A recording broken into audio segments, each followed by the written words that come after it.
udah nyobain agensi. Jadi sudah nyoba agensi, bayar per bulan, kurang lebih 6 bulan kalau nggak salah. Dan beliau pun nggak bisa, si agensi tersebut pun nggak bisa. Oke, yang sehari-hari riset TikTok aja nggak bisa ngangkat toko saya. Ya sudah, ngapain saya harus apa?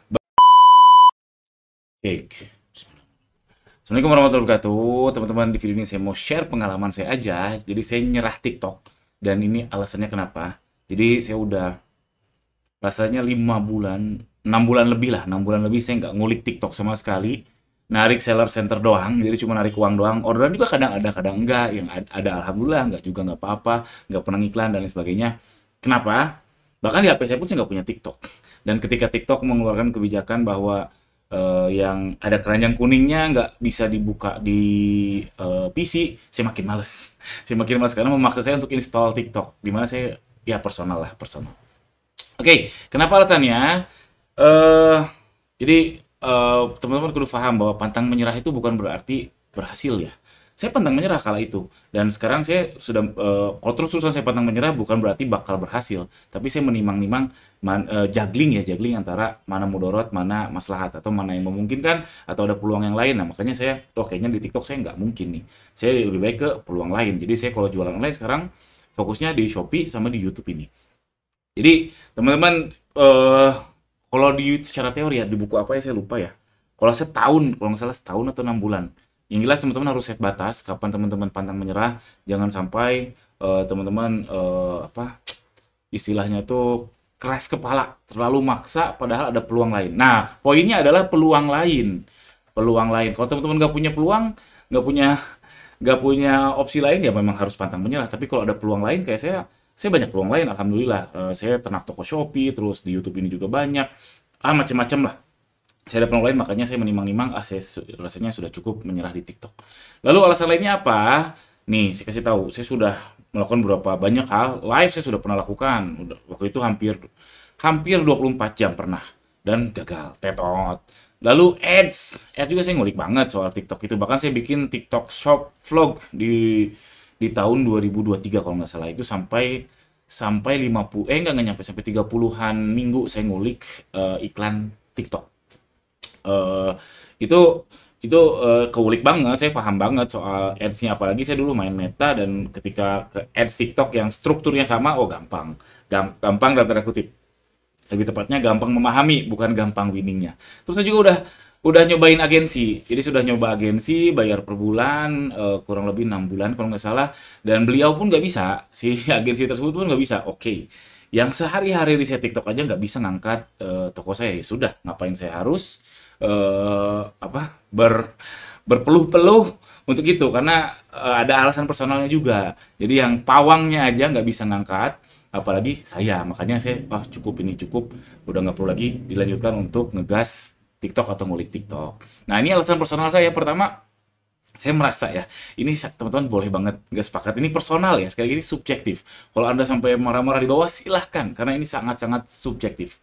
Pertama, menurut saya TikTok itu membodohi bangsa. Ya mohon maaf ya, karena saya merasa terbodohi, yaitu dengan doom scrollingnya. Karena algoritmanya yang sangat luar biasa, saya salut betul sama TikTok. TikTok itu membuat saya doom scrolling. Makanya saya sekarang udah TikTok tuh kadang diinstal, kadang nggak, kadang diinstal, kadang nggak. Karena saya sering banget masuk ke doom scrolling. Ini lucu, ini seru, tentang Ronaldo, tentang Messi, tentang joget-joget, macam-macam lah. Doom scrolling, saya merasa terbodohi. Ini saya. Apalagi yang lain yang mungkin, mohon maaf, tiada kesibukan, kesibukannya rendah, dan itu jangan salah loh, bukan bukan berarti bocil-bocil. Kadang ada juga orang tua yang memang sudah pensiun, dikasih HP, dia doom scrolling tiap hari. Ada, dan itu, apakah bukankah lebih baik ngaji? Bukankah lebih baik datang ke pengajian? Bukankah lebih baik melakukan hal lain dan lain sebagainya? Jadi dua ini beriringan. Menurut saya TikTok itu membodohi bangsa dan tanda kutip, gara-gara saya sendiri ya, saya pribadi mudah sekali terjebak doom scrolling di TikTok. Instagram nggak terlalu, di YouTube juga saya nggak terlalu merasa doom scrolling.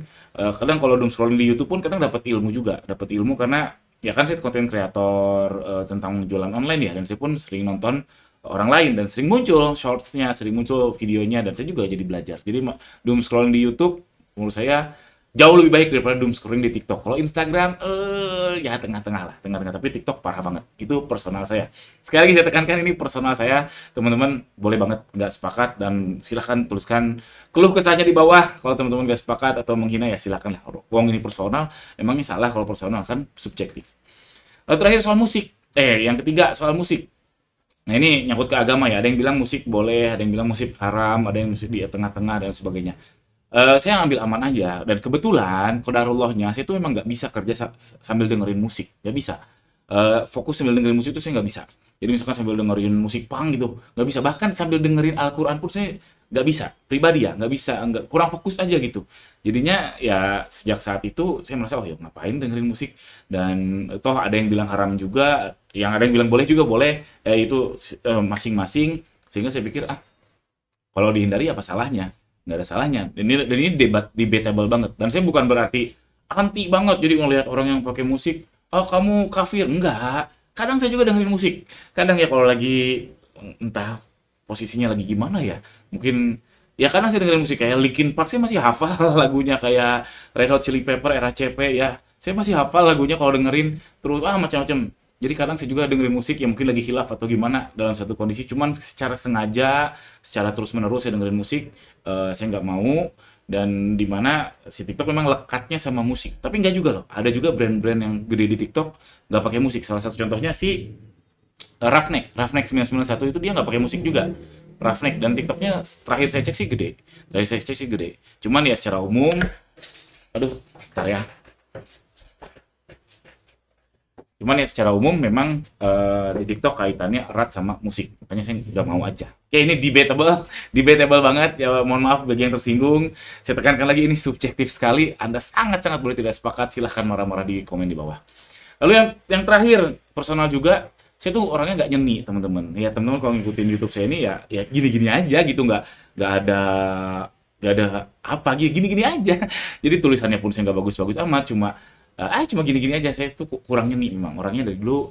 Saya kurang nyeni dan I'm okay with that gitu. Jadi nggak yang nggak yang tahu komposisi warna dan sebagainya. Dan saya sering banget dikomentarin istri kalau bikin poster, misalkan saya webinar atau apa, jelek banget. Bahkan saya pernah waktu itu mau collab nih sama YouTuber lain. Waktu itu saya collab pertama, saya yang bikin posternya. Bahkan kita nggak jadi collab gara-gara saya 3 kali ngirim poster, dia nggak setuju, kok jelek banget. Dan saya bilang, tolong lu buatin, beliaunya nggak mau. Oh ya udah, nggak jadi collab karena nggak cocok. Nggak cocok ya, jadi jujur aja saya nggak nyeni dalam tanda kutip. Oke, ini personal alasan saya udah nyerah TikTok. Tadi saya bukannya nggak nyerah, bukannya nggak pernah ada usaha. Saya udah usaha yang tadi ya, saya udah nge-live hampir 24 jam. Ads juga saya udah keluarnya mungkin sekitar hampir 500, ada ya 500 jutaan nih. Mungkin ya di dari tahun 2002, setelah pandemi kalau nggak salah, kalau di total ya. Terus saya sudah sampai agensi, nah ini ultimate-nya agensi aja nggak bisa, apalagi saya. Ya sudah cukup, saya mengalihkan fokus saya ke yang lain, yaitu ke Shopee. Dan Shopee pun peluangnya masih banyak sih, menurut saya masih banyak. Apalagi kalau yang open minded. Beda hal, mohon maaf bagi yang close minded, yang nggak terbuka lah pikiran, memang agak berat di Shopee. Tapi kalau open minded, melihat peluang ini, melihat produk ini, saya rasa di Shopee pun masih bagus peluangnya menurut saya. Terus udah sih itu aja. Ini share personal aja teman-teman ya. Saya agak takut nih kalau teman-teman marah-marah di bawah sejujurnya, tapi nggak apa-apa. Tadi saya sudah disclaimer bahwa ini subjektif. Anda sangat boleh tidak sepakat. Oke, itu aja. Jangan lupa subscribe. Assalamualaikum warahmatullahi wabarakatuh.